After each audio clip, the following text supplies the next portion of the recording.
Award ദാന ചടങ്ങിൽ ആസിഫ് അലിയെ അപമാനിച്ചു. ചേച്ചി കടുപ്പത്തിലൊരു പൊടിച്ചാ. ആ എവിടെയാണോ കാണുന്നില്ലല്ലോ? നിങ്ങൾക്കൊക്കെ പണി വരുന്നുണ്ടല്ലോ. എന്ത് പണി? പുക ടെസ്റ്റ് ചെയ്ത പേപ്പറില്ലെങ്കിൽ 10,000 രൂപ ഫൈനാന്നല്ലോ. അത് ഞാൻ എന്താക്കണോ? എനിക്ക് പുക എടുക്കാൻ സൗകര്യമില്ല. എന്താടോ എനിക്കിതൊന്നും ബാധകല്ലേ? 10,000 അല്ല, ഇനി 50,000 രൂപ ഫൈൻ ആക്കിയാൽ എനിക്ക് പൊല്യൂഷൻ എടുക്കാൻ സൗകര്യമില്ല. എന്താണ് ഞങ്ങൾ സർക്കാരിനെ വെല്ലുവിളിക്കുകയാണോ? ഞങ്ങൾ സർക്കാർ നടപ്പിലാക്കിയൊരു കാര്യം പാലിക്കാണ്ട് ഇവിടെ വണ്ടി ഓടിക്കുന്നവരെ വണ്ടി ഉണ്ടല്ലോ, ഇവിടെ ഓടുമെന്ന് ഒരുത്തനും വിചാരിക്കണ്ട.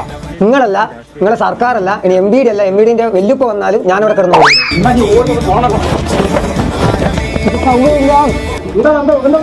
ഇവനുണ്ടല്ലോ സർക്കാരിനെ വെല്ലുവിളിക്കുക, അവര് പൊല്യൂഷൻ എടുക്കാണ്ട് വണ്ടി ഓടുകയാണ്.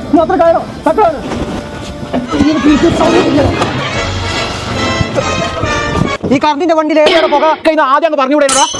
അതല്ല പട്ടികളൊക്കെ കൂടെ പറഞ്ഞത് പുക എടുക്കാൻ സൗകര്യമില്ലാന്ന്. ഇത് കറണ്ടിന്റെ വണ്ടി, ഇതിലേടെയാണ് പുക എടുക്കാനുള്ള തുളയുള്ളത്. ഓലൊരു പുക വിവരമില്ലാത്ത.